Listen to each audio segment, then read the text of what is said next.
बनावट खात्यांप्रकरणी अहवाल लवकरच समोर येणार. चाकणकर एसआयटी कडून सुरू असलेल्या तपासासंदर्भात विचारल्या जाणाऱ्या प्रश्नांची उत्तरे देण्यासाठी हजर झाले आहेत. या संपूर्ण प्रक्रियेत पोलीस आणि तपास पथकाला पूर्ण सहकार्य करू. तपासाअंतीच या सर्व प्रश्नांची उत्तरे स्पष्ट होतील. कोणाचे काय आरोप आहेत याची कल्पना नाही, अशी प्रतिक्रिया रुपाली चाकणकर यांनी दिली. पाहूया त्या काय सांगतात. आज एसआयटीचा जो तपास सुरू आहे त्या संदर्भात त्यांचे काही प्रश्न असतील तर त्या प्रश्नांना काही उत्तर त्यांना हवी असतील तर ते देण्यासाठी मी आज आलेली आहे आणि या तपासामध्ये पूर्णपणे माझं सहकार्य राहील. त्याच्यामुळे आता तपासाला सामोरं जात असताना जी मदत पोलिसांना असेल, इन्व्हेस्टिगेशन टीमला असेल, तपास अधिकाऱ्यांची जे काही प्रश्न असतील त्याला निश्चितपणाने मी सहकार्य. अनेक प्रश्न आपल्या संदर्भात उपस्थित करण्यात आले होते. या सगळ्या प्रकरणामध्ये आपण या शोकरातल्या कुठेतरी पाठीशी घातलं होतं असं देखील विधान केलं होतं.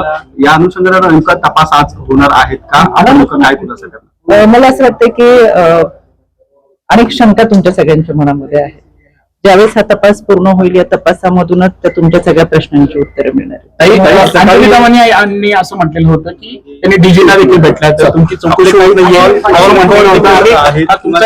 सहभाग आहे असं देखील आरोपी मला या गोष्टीची कल्पना करावी अशी वारंवार मागणी देखील केली जाते. या प्रकरणात आपण सह आरोपी करावं असं वारंवार त्या देखील मागणी केली जाते. कोण काय म्हटलंय किंवा कोणी काय बोललंय याची कल्पना मला नाही.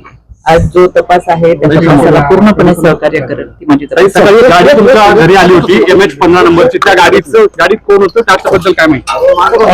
आदरणीय पवार साहेबांचे ते कार्यकर्ते महिला बालकल्याणच्या संदर्भात काल मला भेटणार होते पण त्यांना लय उशीर झाला आणि मी नाशिकला येणारच माहित नसल्यामुळं मग ते म्हणजे तुम्ही कधी जाणार आहे त्याच्यावर मला वेळ झाला तर मला भेट झाली.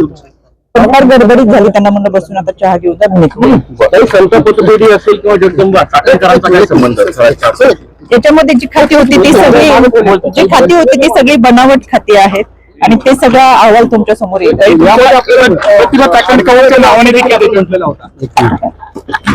तुम्हाला